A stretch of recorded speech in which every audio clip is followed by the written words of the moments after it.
Bonjour à toutes et à tous, très heureux de vous retrouver sur notre chaîne Odol Consulting pour une discussion passionnante autour du thème du CFO dans le Web3. Et aujourd'hui, nous avons la chance d'échanger avec Camille, qui pour moi bosse dans une très très belle boîte Web3 de l'écosystème français. Bonjour Camille, comment vas-tu? Bonjour Hissène, ça va très bien et toi? Je vais bien, je te remercie Camille, je te remercie d'avoir accepté notre invitation. L'objectif, un peu comme je te disais en off, est d'échanger sur ton parcours, ton métier et spécifiquement sur les problématiques financières Web3 que tu as rencontrées, que tu continues à surmonter et les outils que tu utilises au quotidien sur cette partie finance. Et l'objectif de la chaîne est en fait est d'onboarder un maximum de professionnels du chiffre, des experts comptables, les directeurs financiers, les collaborateurs comptables dans cet écosystème florissant. La question numéro une, peux-tu te présenter en quelques mots et quel est ton parcours avant de devenir CFO chez Terre Noire? Bien sûr, mais écoute, avec plaisir déjà de répondre voilà, à ton invitation. Donc enchantée, je suis Camille van der Straten, effectivement, donc CFO chez Ternoa et Capsule Corp Labs. Bien moi, ça fait plus de 20 ans maintenant eh bien voilà, que j'évolue dans la finance principalement et immobilier. J'ai commencé ma carrière dans un cabinet de conseil en gestion de patrimoine à Paris avant de monter mon agence immobilière et de m'orienter par la suite dans un groupe plutôt tourné vers l'asset management, voilà, courtage en assurance vie et on va dire immobilier neuf d'investissement. Voilà, donc dans lequel j'étais CFO pendant plus de 12 ans. Et puis, écoute, changement de vie, j'ai quitté la vie faste parisienne pour m'installer dans un endroit beaucoup plus paisible et tranquille. Voilà, tout en étant évidemment eh ben, en alerte sur les opportunités qu'offrait le marché. Et hasard de la vie ou opportunité ou voilà, chemin qui s'entrecroisent, j'ai fait la connaissance de l'équipe voilà, Ternoa, voilà, que j'ai rejoint maintenant depuis quasiment 2 ans, en 2022. Et tu m'interrogeais en off sur le rabbit hole. Eh bien, écoute, voilà, c'est eux qui m'ont présenté la porte, voilà, de ce tunnel vers le monde fabuleux d'Alice au pays des merveilles. Ok. Voilà, je savais qu'il existait, qu'il n'était pas loin, quelque part dans la forêt, mais voilà, j'avais vraiment jamais eu le multipass pour y accéder. Et voilà, quand l'opportunité s'est présentée, écoute, j'ai jumpé avec les deux pieds dans ce magnifique tunnel et voilà, et je me suis lancée dans cette fabuleuse aventure qui est le Web3. Ok, et donc ouais, c'est vrai que rien à voir avec l'expérience. Et au final, qu'est-ce qui a fait que bah, l'équipe, justement, l'équipe dirigeante, j'imagine, à ce niveau-là, enfin à ton niveau où tu exerces, c'est pas un collab qui t'a recruté, c'est les dirigeants, pardon. Et du coup, en fait, comment ils ont vu le fait que tu maîtrisais pas forcément, que tu ne connaissais pas le monde de la crypto et comment ils ont au final accepté de relever ce défi et de se dire bah, Camille, c'est la bonne personne à cette place chez nous en fait. Sachant que bah, tu nous raconteras par la suite tout ce que fait Ternoa et en termes de transactions financières, il y a beaucoup, beaucoup de choses qui se passent sur Ternoa. Donc voilà, j'aimerais bien savoir qu'est-ce qui a fait que bah, justement l'équipe t'a choisi toi et non une autre personne qui était peut-être. Enfin bon, déjà, comme tu le sais, on n'est pas nombreux aujourd'hui en France C'est ce que j'allais dire en fait. à connaître, ouais, à maîtriser, c'est même pas le mot, à connaître, à comprendre un peu ce qui se passe dans le Web3 et la finance. Donc voilà, c'est un peu ça que je voulais également savoir de ce côté-là. Absolument, absolument. Donc effectivement, c'était un pari de leur part parce que je ne viens pas du tout de ce milieu-là, même si je viens quand même enfin, du milieu de la finance et que voilà, j'ai évolué en tant que CFO pendant pendant plus d'une quinzaine d'années. Eh bien, tu le disais tout à l'heure, en fait, il n'y a pas beaucoup de CFO en fait dans le Web3, surtout même il y a encore 2 ans. Ça paraît tellement proche et en même temps, On peut parler en année chien, hein, je dirais, dans le, C'est ça. dans le Web3. Donc, je pense ils ont été confrontés en fait à ce manque d'expérience, en tout cas, et ou de compétences sur le marché du CFO dans le Web3. Il y en a très peu encore aujourd'hui, hein. Alors maintenant, on est plus nombreux. Il y a des communautés qui se forment, des groupes, et c'est super qu'on puisse et échanger et s'entraider, bien sûr. Et voilà, donc je pense qu'à l'époque, il travaillait avec un CFO, mais voilà, qui est parti vers d'autres aventures. Et quand ils ont cherché donc à le remplacer, eh bien, ils se sont aperçus qu'il n'y avait pas beaucoup de choix sur le marché, tout simplement. Et ils se sont dit, OK, finalement, notre ancien CFO, il a aussi appris sur le tas, on l'a formé. On ne voit pas pourquoi ça pourrait ne pas fonctionner avec quelqu'un d'autre. Donc, peut-être qu'on va se positionner sur voilà, une personne qui est vraiment le profil qu'on recherche, même si elle n'a pas les compétences ou les connaissances Web3. Et ensuite, bon, ben voilà, ça va être peut-être compliqué un peu pendant, je ne sais pas, 2 mois, 4 mois, 6 mois. Et puis on verra bien comment ça se passe. Donc pourquoi moi? Ben, je pense que tout simplement, ben, déjà, il y a une rencontre, il y a un feeling, il y a voilà, un état d'esprit une facilité de communication qui se passe à ce moment-là. Et un profil, tout simplement, un profil où, voilà, moi, j'ai toujours géré, en fait, voilà, plusieurs boîtes, plusieurs PME.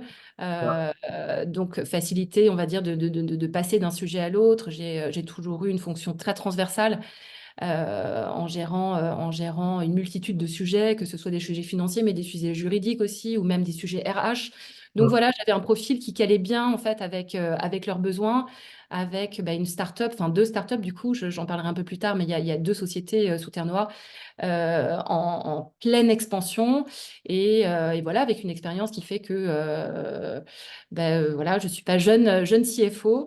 On pourrait voir en moi une espèce de dinosaure parce que passer la quarantaine dans ce secteur-là, c'est vrai qu'on ne rencontre pas de beaucoup de personnes. C'est très jeune et voilà, très, très dynamique. Donc, voilà, je pense que tout simplement, le profil matchait, l'expérience matchait aussi. Et voilà, encore une fois, le feeling. Et voilà, on est parti comme ça. Je t'avoue que les 6 premiers mois ont été très compliqués pour moi, surtout. Parce que bon, le premier mois, je l'avoue, mais je ne comprenais rien, c'est-à-dire que je ne comprenais même pas les termes. Il y a beaucoup de termes anglais voilà, on parle franglais un peu dans le C'est Web ça. 3. Ouais. Donc parfois, c'est voilà, c'est un peu difficile de pas se tromper de mots. Il y a des mots qui se ressemblent. Enfin bref, voilà, ça a été compliqué pour moi pendant, on va dire, quelques mois, je dirais pendant 6 mois, pour Ouais. commencer vraiment à être à l'aise et savoir de quoi je parlais et voilà, à moins marcher sur des œufs, on va dire. Mais effectivement, c'est beaucoup de boulot au début quand tu connais pas ce secteur ou quand tu le connais vraiment de loin. Mm. Quand tu es plongé dedans au quotidien. Alors, ça va vite du coup, parce que de toute façon, tu es face aux situations, donc il faut que tu intègres et tu réagisses rapidement. Mais il y a quand même une vraie phase d'apprentissage Mm. qui est pas forcément évidente. On en parlera peut-être après dans les problématiques. En tout cas, ce que tu dis, je le retrouve un peu avec les autres discussions que j'ai eues avec d'autres CFO. Et notamment, tu parlais de communauté. Tu vois, il y a une communauté que je pense que tu connais bien, qui est le CFO dans le Web3, qui est géré par Omar de Request, entre Absolument. autres. Et en fait, souvent, bah, c'est ce qu'ils disent, hein, ils ont commencé du Web2. C'est des rencontres qui sont faites et en fait, on apprend sur le tas. Et moi, j'ai pas, voilà, j'ai pas commencé comme ça sur la partie CFO dans le Web3, mais sur la partie expertise comptable, c'était comme ça, en fait. Mais d'une autre manière, c'est-à-dire que quand j'ai commencé, en fait, moi, je suis plutôt rentré à titre perso bah, pour acheter pendant la période des ICO pour comprendre bah, comment je vais gérer, enfin, bah, comment ça se passe derrière. En fait, je savais même pas qu'il y avait une technologie blockchain. J'ai vu la crypto, tiens, il y a des sous à se faire. Et je me suis bien cassé la figure pendant la période des ICO en 2017. Et en fait, c'est à ce moment-là que je cherchais aussi mon sujet de mémoire à faire sur la partie bah, du coup deck expertise comptable. Et je me suis dit, bah, tiens, ça pourrait être intéressant de voir quelle est la place de l'expert comptable dans les ICO. Et de fil en aiguille, moi, j'ai atterri quelques années après sur la finance décentralisée, mais partie perso sur la partie pro. Et du coup, tu disais un onboarding assez compliqué et aussi chargé. Euh, justement, comment ça s'est passé cet onboarding? Et là, sur les 2 années, en fait, est-ce que le pro a pris, enfin, le perso a pris du galon sur la partie pro, c'est-à-dire, tu vois, sur tout ce qui est crypto, est-ce que à côté, tu continues à être, enfin, tu vois, ce que je veux dire par là, c'est que tu achètes des cryptos, tu es dans les NFT, tu suis un peu ce qui se passe tu vois, sans mettre de côté, enfin, en mettant de côté, pardon, Terre Noire et tout l'écosystème de Terre-Noire. Oui, tout à fait. Alors écoute, ça s'est plutôt passé un peu à l'envers, c'est-à-dire que j'ai d'abord appris, je me suis beaucoup documentée, voilà, j'ai bien sûr suivi, je me suis voilà, inscrite dans des communautés, inscrite sur tous les réseaux voilà, qui pouvaient parler de Web3, des réseaux qui sont différents, je trouve, des réseaux qu'on utilise, on va dire, dans le monde un peu classique. Mm. Évidemment, il y a du LinkedIn, il y a du Twitter, mais il y a d'autres réseaux en fait dont j'avais même pas connaissance en fait avant d'intégrer Acceptor, qui sont Discord. Il y a beaucoup de communautés aussi sur Telegram. Ah, Voilà, donc un apprentissage, je dirais comme ça, beaucoup de documentation, beaucoup de lecture, beaucoup de tutos aussi, parce que évidemment que j'ai eu une formation en interne. Mais voilà, quand tu es aussi dans une startup qui est en forte croissance, le temps est tellement précieux, tout le monde voilà, est tellement par monts et par veaux qu'il faut aussi voilà, se mettre la tête dans le guidon un peu tout seul et aller chercher l'info. Ce qui est très formateur aussi, puisque voilà, on te donne pas voilà, on te donne pas la tétée, il faut aussi que tu ailles par toi-même, être curieux et aller, voilà, aller te perfectionner là-dessus. Donc, on va dire que j'ai d'abord fait mes armes dans tout ce qui est ce monde crypto au sein de Ternoa et de Capsule Corp Labs, voir vraiment comment ça fonctionne, quels sont les outils, quels sont les us et coutumes, quelque part, voilà, comment on se dépatouille un petit peu dans ce secteur-là, pour après, en fait, à titre perso, aller voilà, tâter un peu de la crypto, aller commencer à faire des placements, du staking, aller voilà, acheter, aller investir, voilà, participer aussi à des pre-sales, etc. Donc ok. c'est venu très progressivement, mais je dirais que sur le côté perso, en fait, de mes investissements, on va dire crypto, c'est venu plus tard. C'est venu du coup donc très récemment, puisque je suis chez Ternoa que depuis 2022. Mm. Donc, je dirais d'abord pro, en fait, et Ok. après perso. C'était du coup beaucoup plus facile pour moi, Ok. finalement, voilà, de me Ouais. lancer là-dedans avec toute la formation que j'avais reçue et toutes les compétences que j'avais acquises, finalement. Ok. Voilà, Est-ce que tu peux nous présenter Terre-Noire et du coup les deux sociétés derrière bien sûr. cette marque, cette blockchain. Voilà. Je te Ouais, laisse. blockchain. Euh, il y a, il y Absolument. a société, il y a blockchain, il y a Oui, DAO. oui, tout à Voilà, il y fait. a Bon, tellement de choses. ouais, ouais. Je te laisse nous présenter tout ça Ouais. pour ceux qui ne connaissent pas. C'est très très lié. Donc Terre-Noire, effectivement, c'est la marque. Donc Terre-Noire est donc il y a deux structures. Je vais commencer par là. Il y a, on va dire, Terre-Noire qui est la holding et Capsule Corp Labs qui est la filiale. Donc Terre-Noire, qui c'est? Terre-Noire, eh bien, c'est une blockchain française, Layer One, open source, voilà, qui est basée sur la technologie Polkadot. Et récemment, nous sommes également Layer 2 sur Ethereum, ce qu'on appelle voilà, ZK EVM, Yes. pour la scalabilité. Évidemment, adossé à cette blockchain, à cette techno, eh bien, nous avons notre propre crypto-monnaie, Mm. notre propre token qui s'appelle le CAPS. Et Ternoa a une filiale qui s'appelle Capsule Corp Labs, qui, elle, va en fait bien, développer des cas d'usage pour accompagner en fait ses clients pour construire leur projet en fait Web3 sur la blockchain Ternoa, donc en développant des dApps, des applications décentralisées, ou en leur mettant à disposition en fait des outils Web3 tels que des SDK, voilà, pour qu'ils construisent leur projet Web3 sur la blockchain Ternoa, sans avoir forcément de ressources chez eux ou de compétences Web3 pour Mm. construire leur projet. Voilà un petit peu notre organisation. Ok. Aujourd'hui, donc les deux sociétés on est encore des startups, hein. Les deux sociétés ont été créées en 2021 et aujourd'hui, on est voilà, une trentaine de collaborateurs. en France et dans le monde entier, puisque voilà, on a des collaborateurs aux quatre coins du monde. Voilà, les founders ont décidé un 100% télétravail, ce qui nous permet une grande, grande latitude voilà, dans la sélection de nos talents. Comment tu gères le télétravail à titre perso et aussi même bah, dans le cadre du management que vous avez à gérer? Je ne sais pas, sur la partie finance, si on se concentrait là-dessus, tu as des personnes avec qui, enfin, est-ce que vous avez un pôle finance sur les deux structures? Comment tu gères du coup aussi avec ce télétravail et aussi des time zones qui peuvent être différents si jamais des personnes sont dans d'autres secteurs hors que la France. Absolument. Alors oui, bien sûr, on a un pôle finance, même Ops, comme on l'appelle, Ouais. qui regroupe aujourd'hui 3 personnes, en fait, dont moi-même. Et j'ai mes 2 collaborateurs, un qui est vraiment sur la partie très, très comptable et Mm. l'autre plutôt, on va dire, sur la partie RH et contractualisation avec tous nos collaborateurs. Euh, Écoute, le télétravail, en tout cas moi, à titre personnel, je suis une fervente croyante voilà, de ce type de fonctionnement. Pourquoi? Parce que déjà, c'est un gain de temps, mais phénoménal. Mm. Gain de temps phénoménal, productivité du coup beaucoup plus accrue. Tu perds pas de temps dans les transports, tu as beaucoup moins de stress, tu as une organisation du coup beaucoup plus sereine.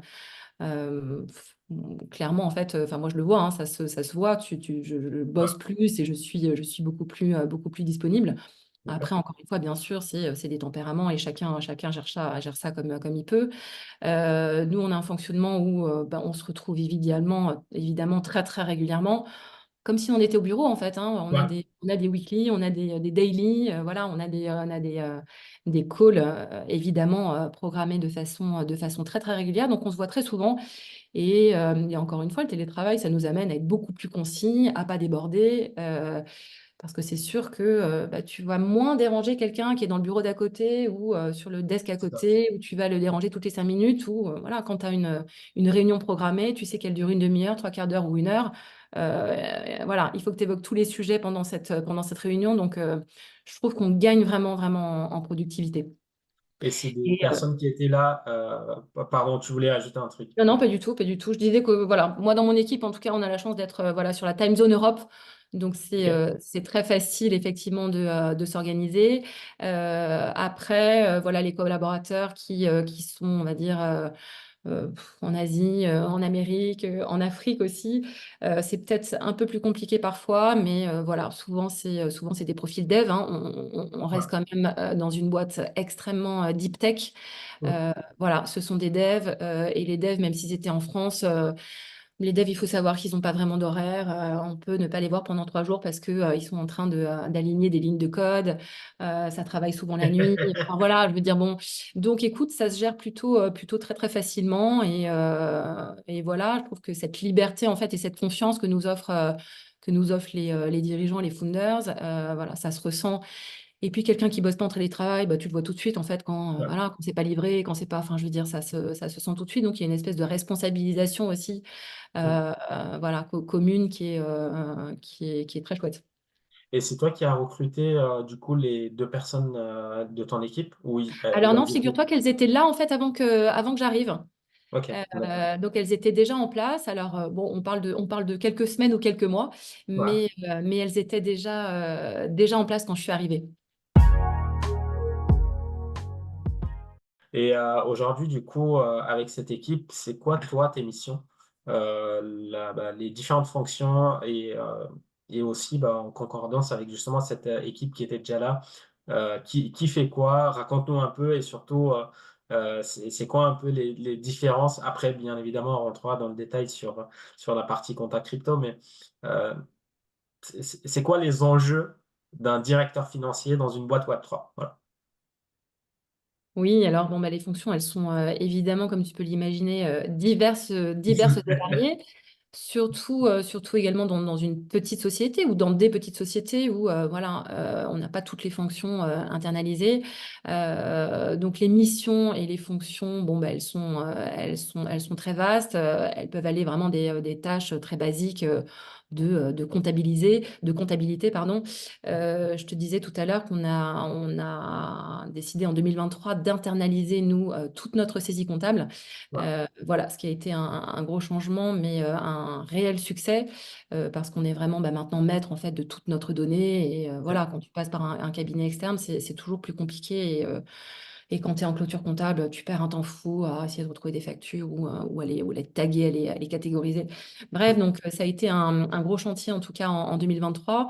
Donc je te disais des missions très simples de comptabilité classique, hein, d'enregistrement de factures, de paiement de fournisseurs, voilà, de mise en place de cartes bancaires, de gestion des notes de frais. Enfin, voilà, tout ce qu'il y a de plus classique. Évidemment, tout ça avec une petite note supplémentaire, on va dire, par rapport à une activité dans un secteur un peu plus terre à terre, j'ai envie de dire. Il y a les flux financiers en fiat, en monnaie fiduciaire, et les flux financiers en crypto. Donc voilà, ça donne un peu d'exotisme, on va dire, voilà, à des missions et des tâches qui pourraient sembler un peu boring, comme on dit. Ouais. Donc voilà, ça va de toute la gestion de cette comptabilité en interne sur les deux sociétés.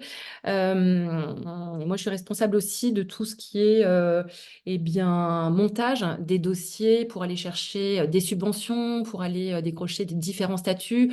Je pense ici à des subventions BPI, par exemple, ou je pense à Ouais. aller chercher le statut de CIR ou de JEI, voilà, qui paraît correspondre, peut-être j'en parlerai un peu plus tard dans les problématiques, mais qui paraît correspondre tout à fait à des types de sociétés comme les nôtres et qui finalement, on s'aperçoit que c'est très très compliqué d'y accéder. Euh, bon, relation évidemment avec tous nos Les conseils, psychologues, quoi. avec les établissements bancaires, avec le cabinet d'expertise comptable, avec les commissaires aux comptes, avec les avocats évidemment fiscalistes. Euh, j'ai une partie aussi, donc pas mal juridique également, pour tout ce qui est mise en place de contrats clients, prestataires. Euh, on a aussi, nous, comme je te disais, notre propre crypto-monnaie. Donc Mm. imagine-toi être un pays en fait avec sa propre monnaie que tu dois gérer. Donc ça, c'est absolument fabuleux. Je ne sais pas si voilà, un jour je quitte Terra, j'aurai l'occasion de continuer cette expérience. C'est incroyable. Tu gères une monnaie, en fait, donc c'est assez fabuleux. Donc, relativement à ça, forcément, tu as aussi pas mal de juridiques pour mettre en place des contrats, ce qu'on appelle des contrats OTC ou des contrats d'option, où tu vends des jetons. Je suis responsable aussi de tout le processus de distribution, évidemment, de ces jetons. Voilà, parce que dans le milieu du Web3, il y a quand même des us et des coutumes, même si c'est un secteur très jeune. Voilà, il y a beaucoup de ce qu'on appelle de cliff et de vesting. Donc, c'est-à-dire que quand tu achètes, voilà, quand tu achètes des jetons, tu as une période de blocage de ta crypto et ensuite toute une période de distribution. Donc Mm. voilà, la gestion de tout ce process-là. Évidemment, tout ce qui est relation et reporting avec les investisseurs et avec le board, élaboration des business plans et des prévisions, gestion de la trésorerie, hein, que ce soit donc en fiat et en crypto. Tout ça, hein, de toute façon, il y a les deux pans, hein, Ouais. avec toujours cette petite fantaisie crypto par-dessus. Et une grosse activité aussi, on va dire pas classique, celle-là, qui est encore une fois le monitoring vraiment de notre token qui est le CAPS, où là, voilà, il va falloir gérer les distributions, encore une fois, et puis gérer ce qu'on appelle les slots, gérer nos enveloppes, euh, pour pouvoir formaliser un petit peu tout ça au niveau bilanciel. Et Donc, voilà, des tâches très vastes et très transverses. très, très intéressant. Ouais, j'imagine le nombre de challenges auxquels tu fais face. Et du coup, même si tu es arrivé un peu après la création de l'entité, est-ce que aujourd'hui, d'une quelconque manière, tu es impliqué justement dans les levées de fonds que vous effectuez? Il y en a eu plusieurs, ou même, je ne sais pas si la tokenomics évolue chez vous. Et du coup, si on te sollicite euh, pour revoir, pour faire justement des simulations quelconques, si tu peux un peu nous partager ton expérience sur ces sujets. Oui, tout à fait. Alors moi, je suis arrivée après la première levée de fonds Mm. qui a été faite, courant 1er semestre 2022, on va dire. Il y a eu une première levée de fonds, en tout cas au niveau de la filiale. Donc ça, c'était plutôt, une levée de fonds classique, hein, Ouais. en equity. Il y a eu aussi des angels, évidemment, qui ont investi en crypto d'ailleurs. Et sur la holding, sur Ternoa, en fait, il y a eu une ICO qui a été faite en 2021. Voilà, moi je suis arrivée en fait juste après tout ça, donc je l'ai pas vécu. Je l'ai vécu après coup, on va dire, hein, parce que voilà, c'est bien joli de le faire, mais après il faut formaliser, C'est ça. on va dire un petit peu tout ça. Levée de fonds, absolument, en fait, il va évidemment y en avoir d'autres et de toute façon les fonctions financières Mm. sont de fait impliqués, on va dire, dans le processus pour monter les dossiers et voilà, et pour présenter des decks, en tout cas au niveau financier. Moi, je travaille beaucoup avec les fondateurs, hein. Donc, il y a 3 fondateurs au niveau de Ternoa et Capsule Corp Lab. Donc, il y a Michael Canu, évidemment, voilà, que tu connais bien. Et il y a ensuite Clément Tequi et Martin Oliviero, voilà, avec qui je travaille au quotidien justement voilà, pour mettre en place les tokenomics, pour mettre en place les business plans, comment on les présente, voilà, comment on va mettre en avant des besoins de financement voilà, ou des narratifs même pour expliquer voilà, ce qu'on fait et pourquoi on le demande. Donc oui, je dirais que c'est un vrai travail d'équipe où, voilà, avec une granularité, voilà, un peu différente pour chaque sujet. Ok, ça marche, très très intéressant. Et moi souvent aussi, ça c'est la, le côté sympa du Web3, mais il y a aussi tous les pain points et vu tous les flux que vous gérez, surtout sur la partie crypto, ICO, levée de fonds successifs, les émissions, les distributions, ensuite la gestion de la conversion. Euh, Tu peux me citer enfin, je vais pas, j'ai pas envie de t'influencer, mais tu sais très bien, on a déjà eu cette discussion. Aujourd'hui, moi, tu vois, je pense à tout ce qui est problématique avec les banques, les assurances pro. Comment vous gérez cette partie? Comment vous avez réussi à convaincre à une banque d'accepter, d'ouvrir, qu'elle vous ouvre un compte? Comment vous avez réussi à vous assurer sur vos activités, sur la partie du coup RC Pro si vous en avez une, etc. Un peu si tu peux nous raconter les pain points d'une boîte Web3 en France. Absolument. Donc, je dirais les pain points principaux, effectivement, ça peut aller vraiment en fait de choses assez basiques où on pourrait être très surpris en fait parce que je vais dire, mais effectivement, quand tu es dans le Web3 et quand tu touches de près ou de loin en fait à la crypto-monnaie, les banques sont totalement fermées, les sociétés, donc voilà, typiquement comme la nôtre, comme la tienne, peuvent être totalement blacklistées. Et ça a été la croix et la bannière pour pouvoir ne serait-ce que ouvrir un compte bancaire. Voilà, donc on a tâtonné évidemment au début, on a réussi évidemment à ouvrir des comptes, mais des comptes où les opérations étaient très très plafonnées, où on a cette espèce d'épée de Damoclès tous les jours, voilà, qui nous menace et où on se dit peut-être que dans un mois, en fait, notre compte, il va être supprimé et fermé et comment on va pouvoir fonctionner. Donc, ça, c'est vraiment des problématiques réelles aujourd'hui auxquelles sont confrontés bon nombre de sociétés qui évoluent dans ce secteur-là. Et quand je dis société, bon, on pourrait comprendre une société qui fasse beaucoup de DeFi ou qui fasse du trading, bon, mais des sociétés qui utilisent simplement une technologie, blockchain, qui va utiliser effectivement de la crypto parce que c'est le fondement de cette techno et que tu peux pas fonctionner sans ça. Voilà, d'être blacklisté par des établissements bancaires, ça peut paraître fou, mais c'est vraiment la réalité encore aujourd'hui. Voilà. Ouais. Alors, il y a des solutions évidemment qui existent et il y a de plus en plus d'acteurs importants, hein, qui commencent à s'ouvrir à ce secteur et être beaucoup plus, comme on appelle, crypto-friendly. Mais voilà, ça a pris quand même voilà, plusieurs années avant qu'on trouve les bons interlocuteurs, en tout cas voilà, au niveau bancaire. Pareil, au niveau, ne serait-ce que de trouver un cabinet d'expertise comptable.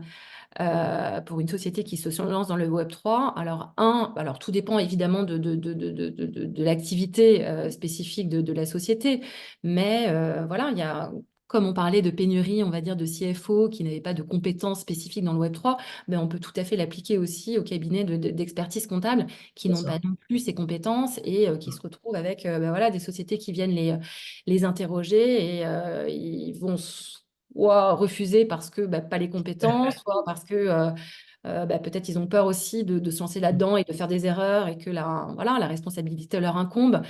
Donc, il y a ce type de problématique et heureusement, bah voilà, il y a des cabinets d'expertise comptable voilà, comme la tienne et comme d'autres qui se lancent là-dedans, qui prennent des risques, qui se professionnalisent surtout.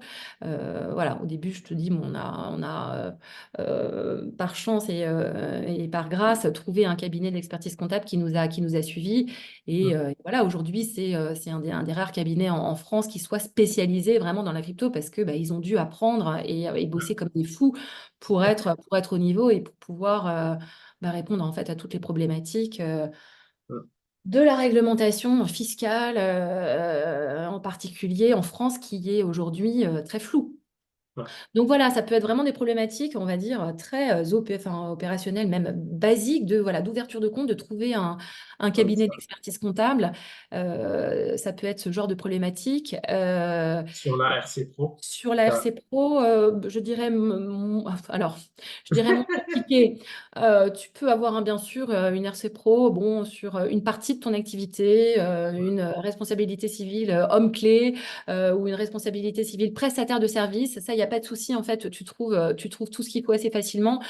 Après, oui, certaines activités et tout ce qui touche à la crypto-monnaie ne va pas être couvert, en tout cas aujourd'hui. Là, pour le coup, j'imagine que ça va s'ouvrir hein, et moi, je ne perds pas du tout espoir. Et encore une fois, c'est un secteur qui va très, très vite, il va falloir bah, que tout le monde s'adapte et que tout le monde suive. Donc, je pense que les offres vont arriver quand même assez rapidement.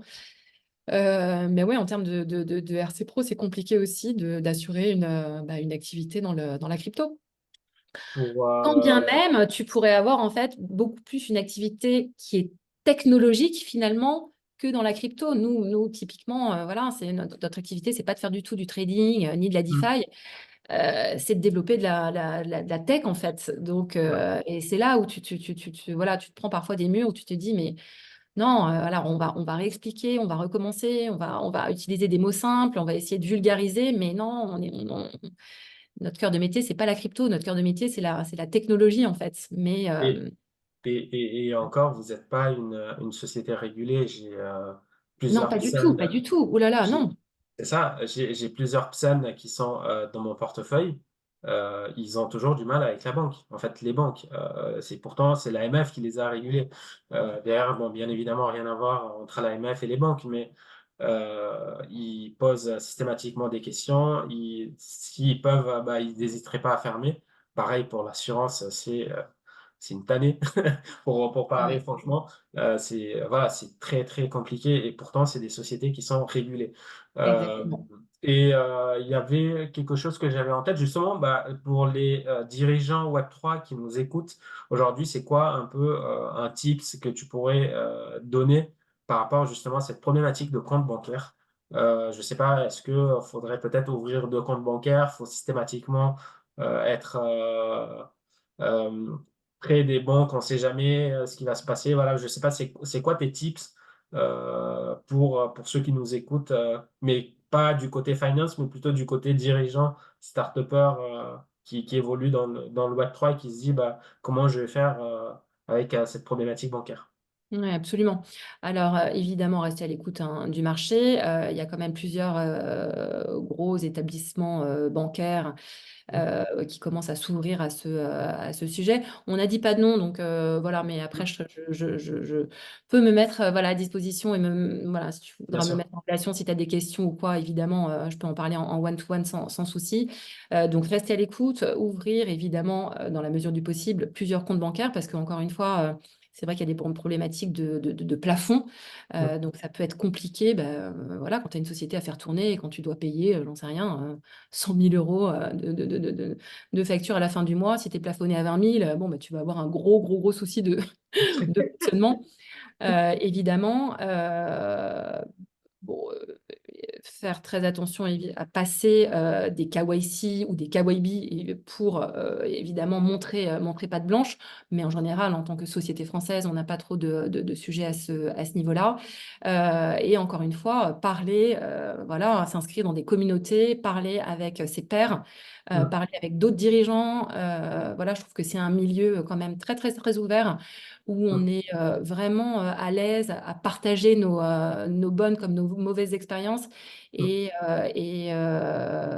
Donc, il faut s'en servir. Voilà, il faut oser, évidemment, demander à son voisin, demander, même si c'est une personne que tu connais pas, ben voilà, j'ai une problématique, je ne sais pas comment m'en sortir. Voilà, est-ce que tu as un quick call à m'accorder? Et en général, c'est très facile, en tout cas, je trouve, dans ce secteur. Moi qui viens d'un secteur complètement différent, extrêmement classique, très normé, très régulé, où voilà, tout le monde se vous voit. Enfin bon, c'était un peu.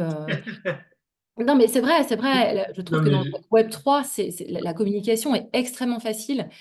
Donc, il faut profiter de cette bonne vibes et, voilà, et demander conseil voilà, à qui a bien réussi et qui, voilà, qui peut donner justement des tips facilement voilà, utilisables.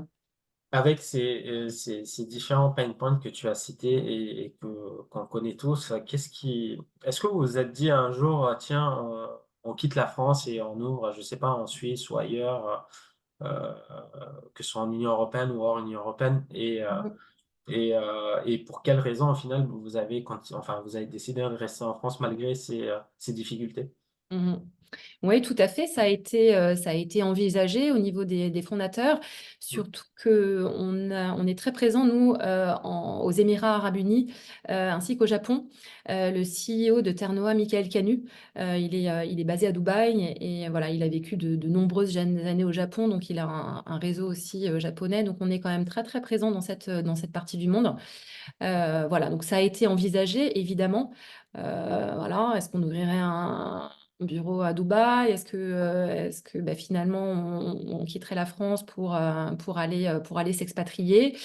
Et au final, non. Alors, je ne dis pas qu'on n'ouvrira pas une antenne Bien sûr. ou des filiales, bien sûr, à l'étranger, mais non, ils ont décidé de rester en France. Parce que Ternoa, c'est une blockchain française, en fait. Mm. Voilà, un joli projet qui a du succès français, que la France, elle est quand même très, très bien placée entre tous les pays mondiaux dans le domaine de la deep tech et de cette technologie blockchain. Ouais. Vraiment, on n'a rien à envier à nos voisins. Mm. Donc c'est chouette aussi de porter voilà, les couleurs de la France, d'être un peu chauvin et de dire, bah ouais, c'est made in France en fait. Mm. Donc, et puis passer finalement ces problématiques au fur et à mesure, voilà, les solutionner. Finalement, on s'est dit, bon, voilà, ça fonctionne bien aussi en France. Euh, restons basés ici. Ouais. Je ne dis pas que voilà, l'avenir nous dira si ça change ou pas, mais voilà. Mais a priori, les deux sociétés ouais, sont Frenchy et pour l'instant, on reste ici. Ok, ça marche. De toute façon, ouais, en plus, tu as bien évoqué le fait Deep Tech. Il y a énormément de dispositifs, tu vois. Depuis cette année, tu as aussi le JEIC et le JEIR que tu dois bien évidemment connaître. Donc, il y a de plus en plus de dispositifs en faveur des startups qui sont dans la tech dont le Web3 peut s'en acquérir justement pour pouvoir profiter, pour faire profiter également. Et en fait, moi, c'était aussi l'une des raisons pour laquelle je me suis positionné sur ce créneau-là, parce qu'en fait, tu te dis, bon, je suis quand même dingue, il y a même pas 20 boîtes au moment où je vais me lancer. Est-ce que ça vaut le coup de se lancer? Mais non, en fait, la courbe des boîtes qui se créent dans le Web3 ne faisait que s'agrandir. En fait, j'ai passé tellement de temps à force de naviguer, comme tu disais, sur Telegram, Discord. En fait, c'était souvent les mêmes questions, les mêmes problématiques. Bah, mon expert comptable n'est pas OK, j'ai peur. Et en fait, il y a énormément aussi du progrès du côté de la profession. En fait, la profession, enfin, l'ordre des experts comptables s'est positionné très tôt sur les sujets de la blockchain, les cryptos. Il y avait un groupe de travail dès 2017. Il y a eu des expérimentations qui ont été effectuées également.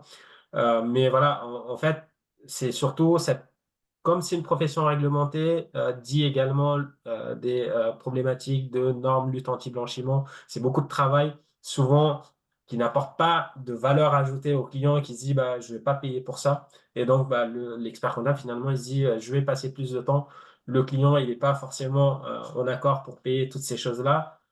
Bah, écoutez, moi, je vais pas me casser la tête. En fait, en tout cas, c'est le ressenti que j'avais. Et il se disait, bah, tiens, on va pas se lancer. Et tu vois, en fait, moi de mon côté, tu vois, par exemple, il y a un truc qui me vient aussi en tête sur les pain points, et on parlait des PSAN tout à l'heure.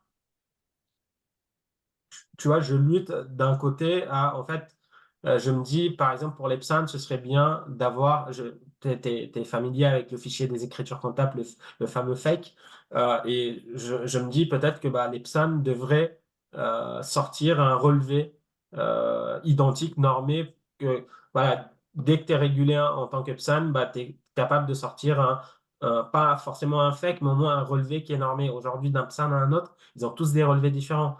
Euh, T'imagines la galère en termes d'automatisation En fait, il y a quasiment rien qui est possible d'automatiser. Tu dois systématiquement être challengé. Moi, j'ai la chance d'avoir justement un des premiers investisseurs de CAPS en portefeuille. J'ai récupéré quelques cheveux blancs justement pour pouvoir traiter ces transactions parce que j'ai pas trouvé de solution d'automatisation pour pouvoir traiter en plus, bah, c'est du stacking qui fait, donc tous les jours, il y a des transactions, enfin voilà, il y a des rewards qui rentrent. Est-ce que tu pourrais nous donner un peu de tips en fait sur bah, comment toi tu gères et si, bien évidemment, si tu veux partager ton écran avec grand plaisir, s'il y a des choses à partager. En fait, en gros, l'idée, c'est que pour ceux qui nous écoutent là, c'est vraiment pour bah, les professionnels du chiffre, peu importe que ce soit un DAF, un expert comptable ou un collaborateur comptable, c'est comment tu gères les transactions crypto, que ce soit en matière de collecte, de comptabilisation, de suivi. Voilà, et on essaiera de descendre un par un peu les questions que j'ai en tête et en fonction de ce que tu me répondras. Bien sûr, bien sûr. Alors, comment on gère les transactions crypto? Au niveau de la collecte, je dirais que ça reste, en tout cas par rapport à notre activité, hein, bien sûr et notre mode de fonctionnement, ça reste relativement simple, en tout cas à traquer et du coup à comptabiliser.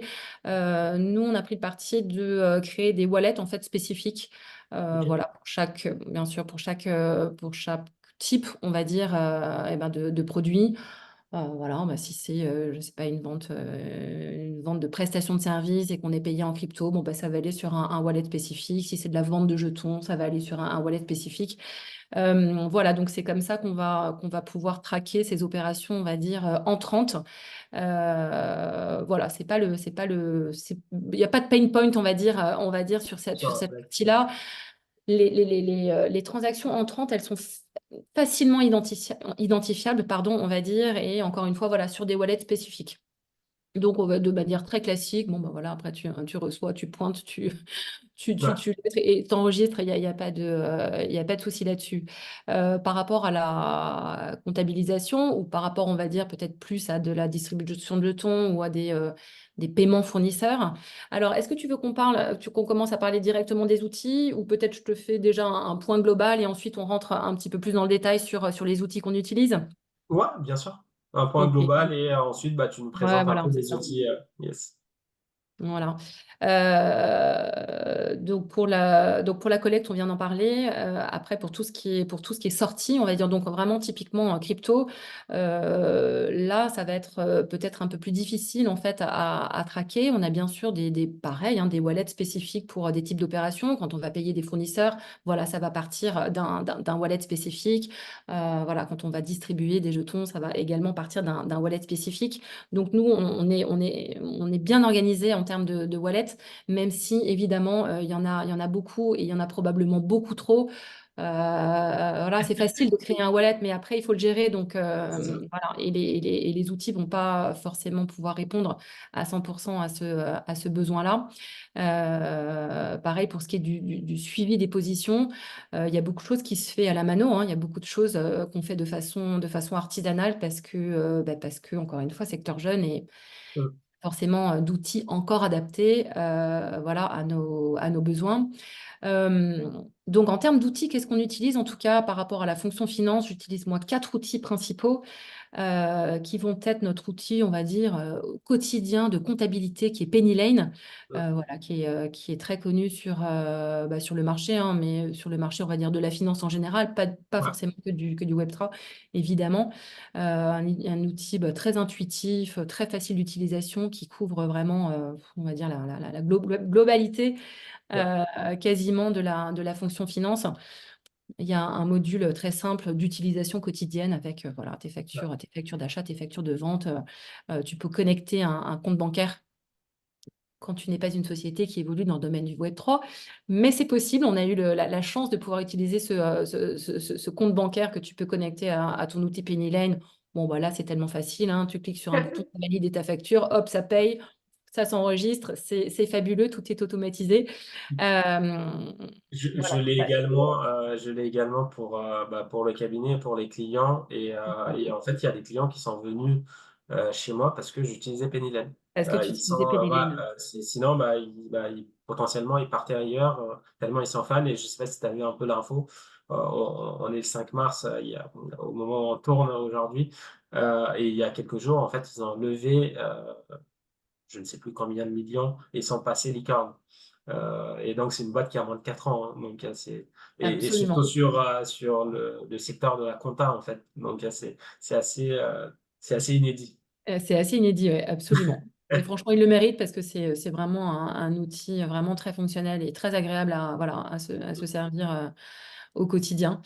Voilà, donc bon, écoute, Penny Lane hein, avec un module voilà, utilisation quotidienne et un module, on va dire, bilanciel où voilà, tu peux évidemment faire le pont et préparer tout simplement en fait ton bilan, tes bilans de façon tout à fait autonome. Et c'est ça en tout cas qui a changé pour nous clairement en 2023 quand on je te disait qu'on avait internalisé Internalisé. toute la comptabilité. Voilà, c'est un gain de temps monstre. Donc Penny Lane bien sûr. On aurait continué avec Penny Lane si on avait pu connecter ce fameux compte bancaire où pour le coup après tu peux générer tu sais toutes tes cartes de crédit pour tous tes expenses, tes souscriptions voilà, logicielles pour tes frais de déplacement, etc. Nous, ça n'a pas été possible parce que bon, voilà, on s'est fait un peu blacklister par leurs partenaires bancaires. Ouais. Du coup, on utilise un autre outil qui s'appelle Payhawk, voilà, qui est tout simplement un outil crypto-friendly. Pour le coup, tu peux voilà, donc éditer en toute simplicité toutes les cartes bancaires que tu veux, des cartes bancaires d'équipe, etc. Voilà. Donc, on a cet outil pour toutes ces expenses-là, où on peut évidemment exporter toutes nos opérations et les intégrer dans Penny Lane, voilà, avec quelques manipulations encore une fois manuel, mais voilà, c'est faisable. Pour ce qui est compta crypto, on utilise, enfin compta crypto, on va dire facture d'achat. Crypto, on utilise Request, évidemment. Alors, on utilisait aussi, et ça fait partie un peu des pain points quand on est une startup. Il y a effectivement une multitude d'outils. Il n'y a pas encore aujourd'hui un outil qui fait tout. Donc, tu es obligé, en fait, voilà, tu ne peux pas tout rationaliser, on va dire, et chaque outil, eh bien évidemment, a un coût. Je parle de ça par rapport à Request parce qu'effectivement, on l'utilisait beaucoup avant et voilà, l'outil est passé payant avec une souscription assez, on va dire, assez importante. Et voilà, rapport cost versus nombre d'opérations en fait qu'on traitait. Au final, voilà, ça valait pas le coup, mais on l'a beaucoup utilisé.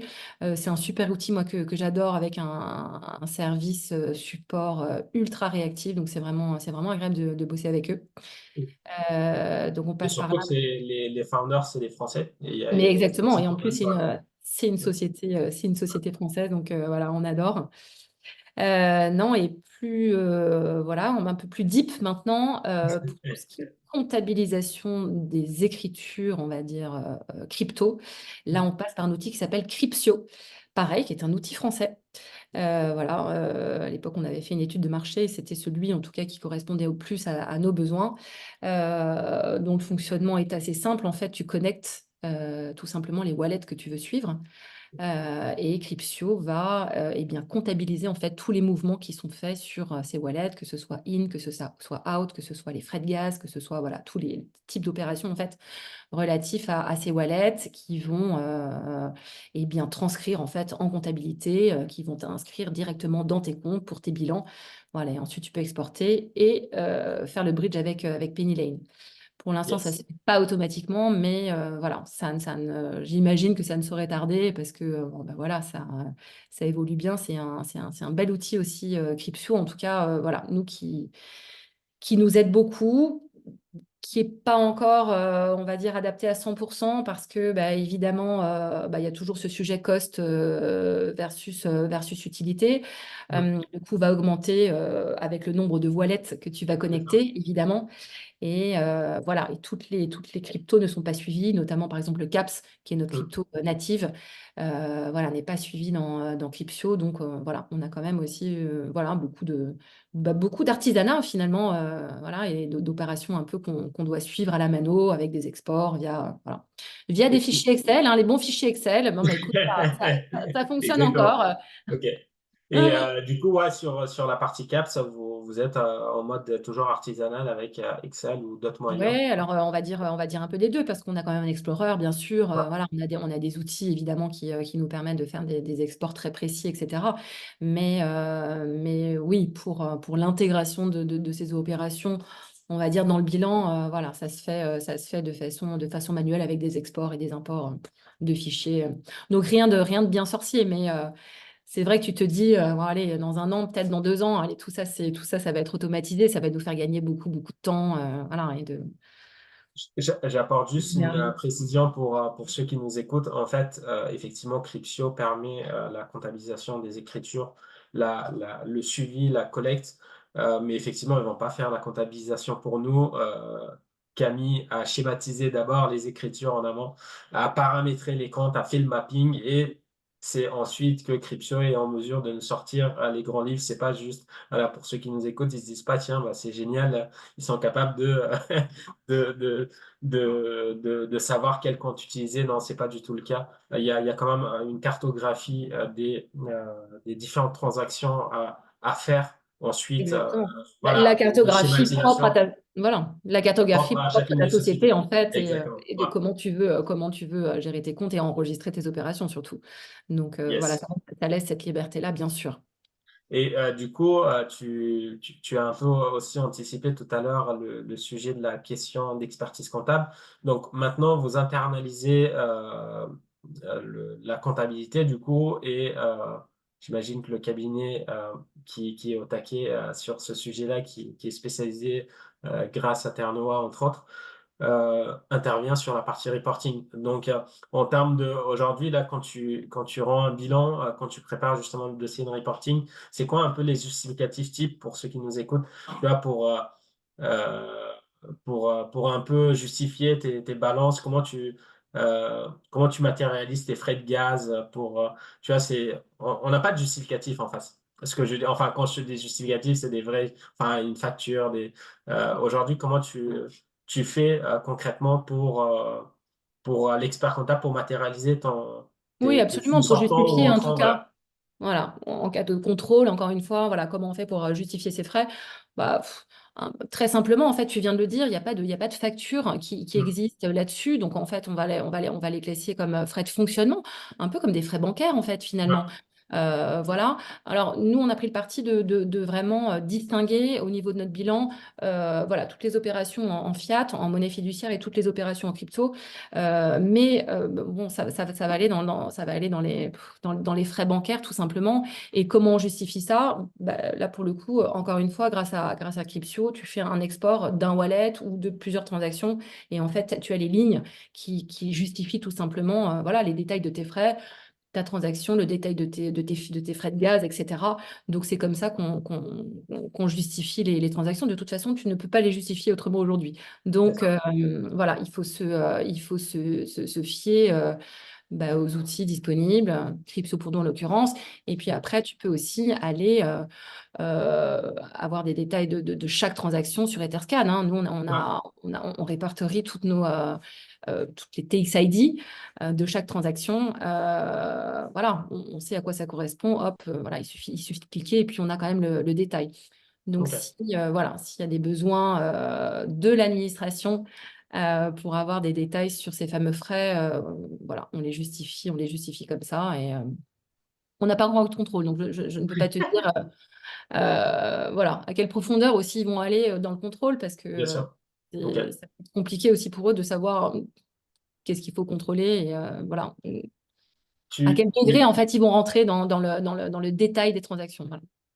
Tu évoquais très très bien, tu évoquais aussi tout à l'heure en fait la séparation des wallets par nature en fait pour les paiements par exemple, les réceptions de tel ou tel fonds.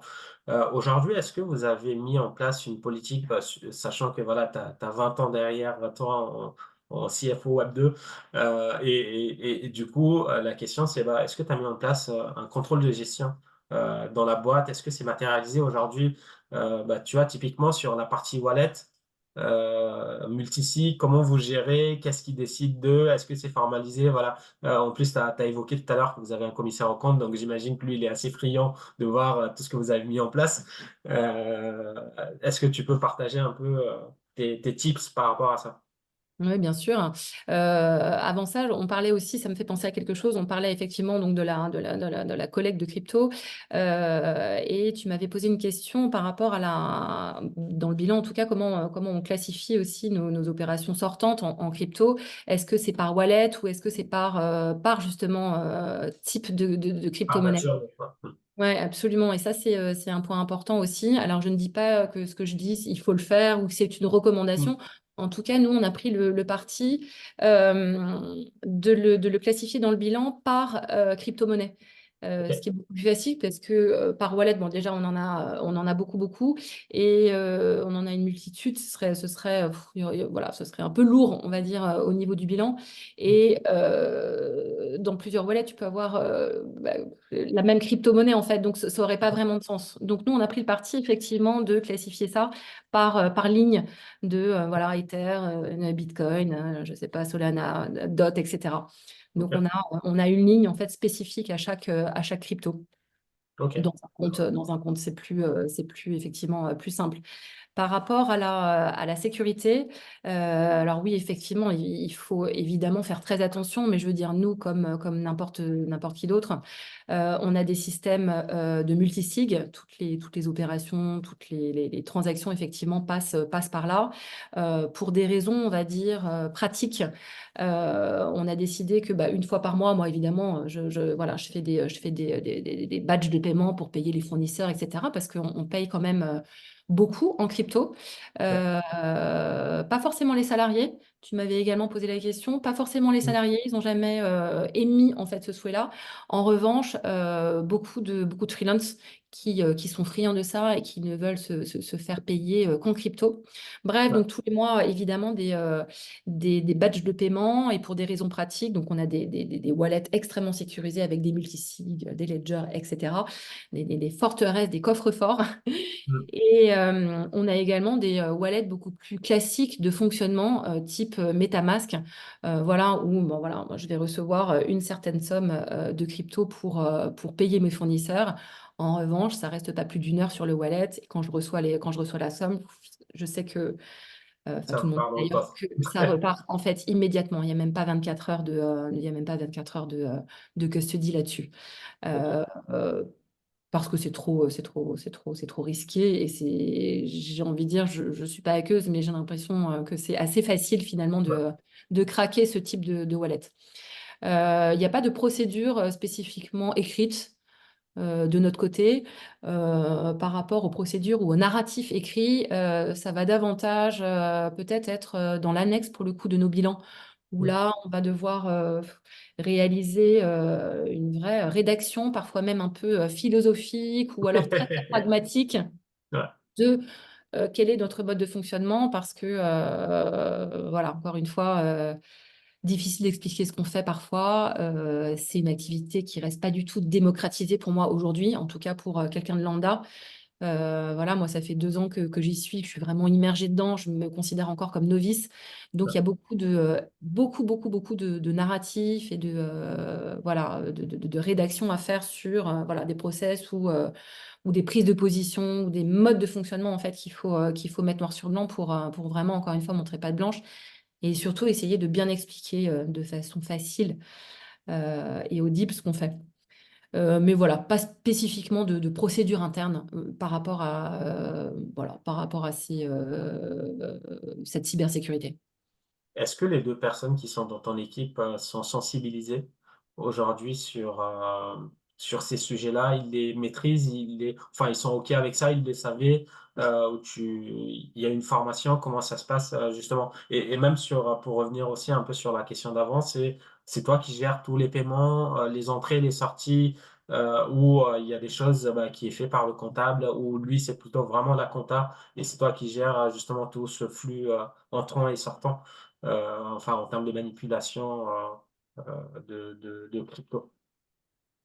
Oui, absolument. Alors, ils sont sensibilisés évidemment parce qu'ils évoluent quand même dans ce secteur-là. Donc, ils sont évidemment voilà, au courant de ce sujet essentiel.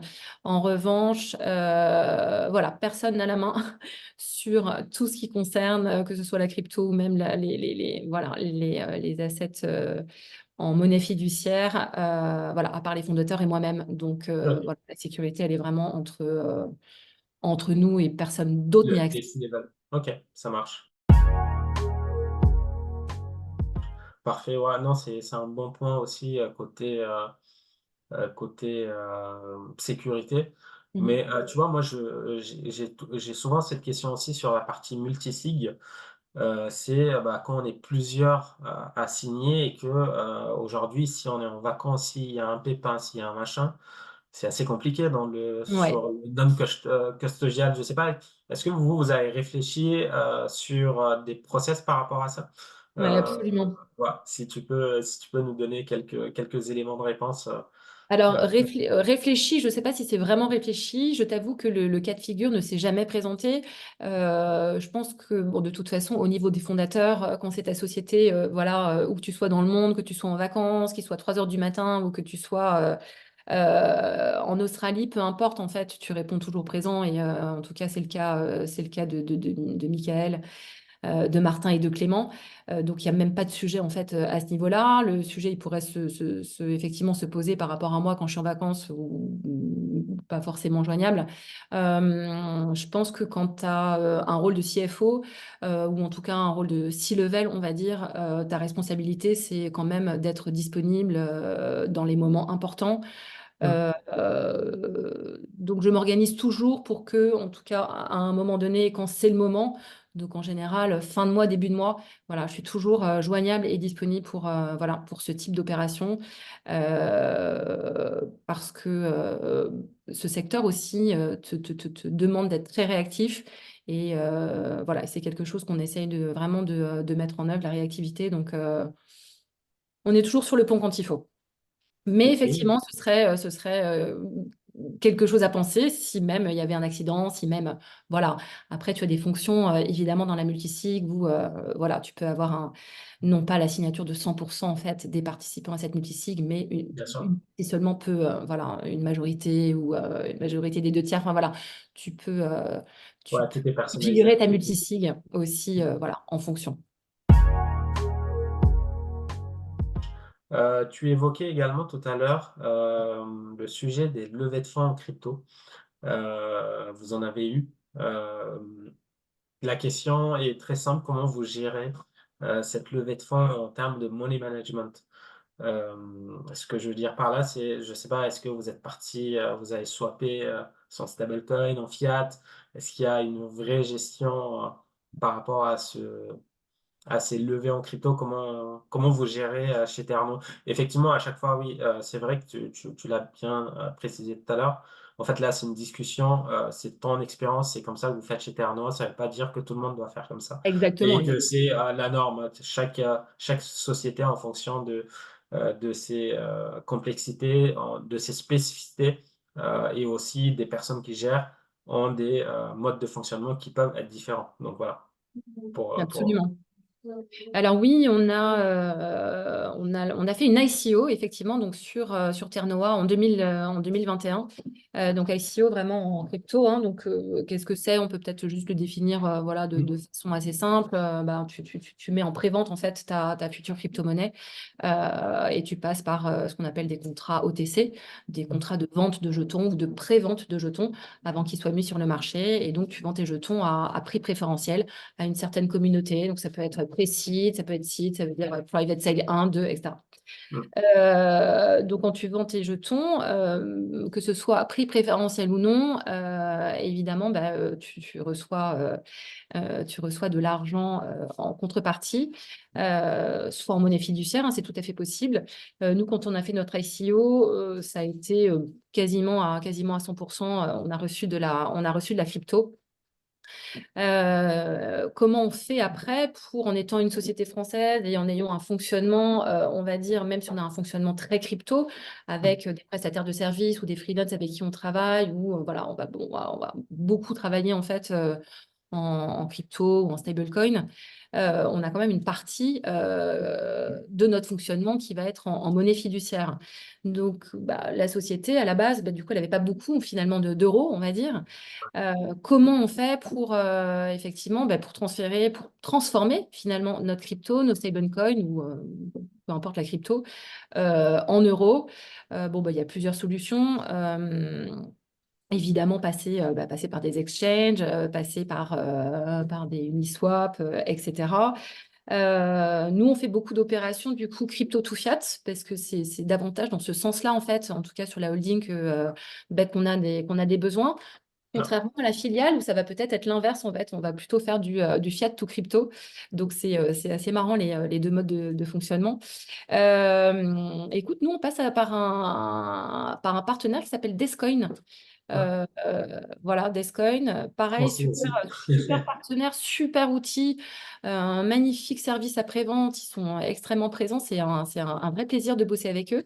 Euh, Où vraiment ça va être assez simple, hein. On va leur envoyer de la crypto et ils vont nous transférer des euros. Voilà, avec évidemment quelques étapes entre les deux, mais voilà, c'est relativement facile, très traçable. Encore une fois, si on parlait de comptabilité ou quoi, on a des rapports chaque fin de mois, chaque fin d'année, donc très facilement traçable. Voilà, puis ils prennent des frais, hein. Bah, c'est comme ça évidemment qui fonctionne Qui comme serait tout, bien, quoi. comme tout exchange. Et voilà, c'est relativement facile. Que ce Et, et, soit ma- donc, crypto to fiat ou fiat to crypto. et si je revenais un peu plus en précision, c'est-à-dire aujourd'hui, je ne sais pas, vous avez levé 100 en crypto, vous avez, enfin, vous avez swappé les 100, vous vous êtes dit, tiens, je vais faire du placement à côté. C'est quoi un peu l'étape? C'est pas forcément le on-ramp et off-ramp, mais comment vous avez géré justement cet argent en crypto en quelque sorte pour dire, bah, tiens, je vais par exemple swapper 80, par exemple, vous avez fait que vous avez reçu que, enfin, on va, vous avez collecté que en Ether et donc c'est volatile, tu peux pas te permettre de dire tiens, je vais garder à 100%, bah, peut-être 80% ou même 90% ont été en stablecoin ou voire en fiat. C'était quoi un peu les stratégies par rapport à ça et de se dire, bah, tiens, peut-être que bah, je vais profiter de la DeFi pour aller faire un placement. Est-ce que bah, du coup, ça fait aussi écho à la prochaine question. Est-ce que vous faites du placement de trésor en crypto? Tu as évoqué tout à l'heure le stacking à titre perso, mais voilà, c'est quoi un peu, comment vous gérez aussi cette partie placement? Euh, pour une boîte qui est nativement Web3 en fait. Bien sûr, bien sûr, bien sûr. Alors, je t'avoue que ça, c'est plutôt dans la main de Martin Riviero, qui est le CEO de Ternoa, qui est vraiment expert sur ces sujets-là. Euh, donc, je dirais que la politique, elle n'est pas forcément définie. Je pense que c'est aussi voilà, une connaissance de marché extrêmement pointue qui fait que, évidemment, il y a un peu de hacking, évidemment, il y a de la custody, évidemment, on fait des swaps. Je dirais que, mais ça c'est valable un peu dans tous les secteurs d'activité et même quand tu boursicotes, en fait, tout simplement, ne serait-ce qu'avec des actions classiques, on a une diversité dans notre portefeuille, voilà, de différentes cryptos, voilà, avec un risque plus ou moins élevé de volatilité. Je pourrais pas te donner un pourcentage et te dire on a combien en volatile, on a combien en stable et on a combien en fiat. Sur Ternoa, on a encore une fois, on a très peu de fiat et voilà, tous les mois, en fait, on fait des conversions par rapport à notre besoin, notre besoin. Bien sûr. Mais voilà, je dirais diversité avec une partie volatile sur lesquelles tu es prêt à prendre des risques et à te dire quand même que du jour au lendemain, ça peut valoir zéro. Ouais. Voilà, à des stables qui sont quand même beaucoup plus sécurisés, mais où tu as où tu moins de rendement. Voilà, je dirais que c'est quand même un sujet assez touchy dans le sens où voilà, chacun son profil quelque part d'investisseur, chacun Ouais, son profil de joueur aussi, parce que bien sûr. tu peux être très très vite happé. Pour le coup, les outils sont quand même assez bien faits, je trouve, dans ce secteur. Tout est fait pour te donner envie en fait C'est ça. d'y aller et de prendre des risques de jouer en fait un peu comme dans un casino où tout a été un peu pensé. Je sais Ouais. pas comment ils font ça, mais voilà. Donc encore une fois, ben, si on s'adresse à des dirigeants d'entreprise, garder quand même la tête froide et savoir que euh, à chaque placement en volatile, bah, encore une fois, c'est du volatile, donc Et- et- ça peut disparaître très très très vite, comme ça peut évidemment skyrocketer extrêmement vite aussi. Donc voilà, Ouais. après, tout dépend. Et encore une fois aussi, tout dépend de l'activité de la société. La société peut faire uniquement de la DeFi et c'est ses Mm. seuls revenus. Et c'est comme ça que voilà, qu'elle va performer. Ou une société comme nous, peut-être, voilà, c'est pas du tout notre cœur de métier en fait. Ok. On va davantage se concentrer sur notre token. Et voilà, comment faire pour qu'il soit liquide, comment faire pour qu'il soit attractif, comment faire pour qu'il tienne, sa valorisation tienne dans le temps. Ouais. On parlait d'ICO tout à l'heure. On est une des rares sociétés qui a fait une ICO et dont le token n'a pas dégringolé par rapport au prix de mise sur le marché. Mm. Au contraire, il est même voilà, très, très, très, très en forme.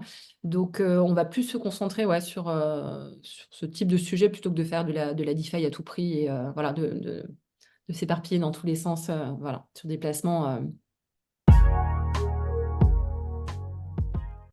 Ok, Camille, ça fait plus d'une heure qu'on parle. J'ai une Déjà, dernière question pardon. pour toi. Ouais, c'est tellement passionnant et en fait, j'ai un milliard de questions à te poser, mais on va garder le format digeste pour ceux qui nous écoutent. J'ai une dernière Absolument. question pour, euh, pour toi. En fait, que dirais-tu en fait à un CFO expert comptable qui nous écoute et qui hésite encore à passer ce cap du Web3?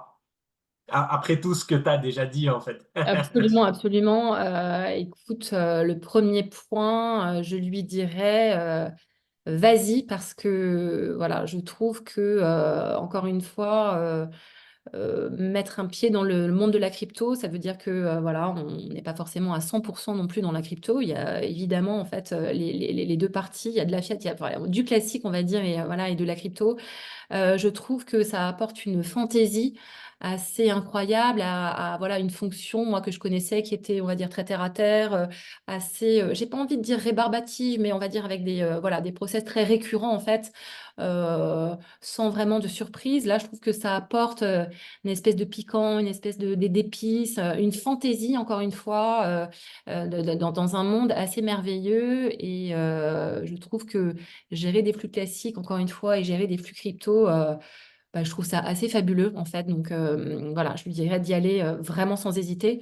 En revanche, voilà, prudence et voilà, évidemment, curiosité, documentation et communication avec des pairs qui sont dans le business depuis un moment et qui vont voilà, pouvoir lui éviter peut-être certaines erreurs de débutant dans ce secteur-là. Mais ouais, je lui dirais go.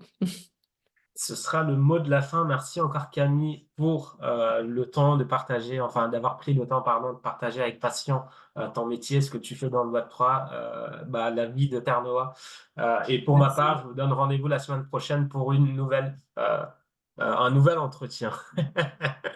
Peace. Merci beaucoup, Houssen. Ciao, ciao.